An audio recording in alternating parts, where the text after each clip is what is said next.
Siguro kaya yung mga magulang natin, ayaw tayo malingat sa paningin nila noon dahil inaabot ng buwan o taon bago ka nila makasama ngayon.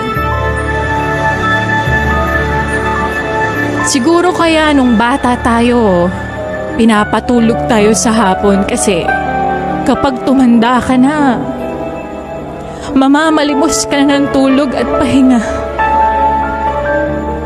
Siguro kaya pinapakain tayo ng masustansya noon para sa pagtanda mas malakas nating haharapin yung mga pagsubok ng buhay.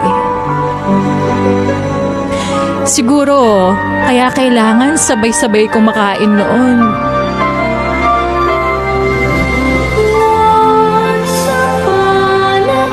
Kasi darating pala yung araw na mag-isa ka na lang kakain ngayon.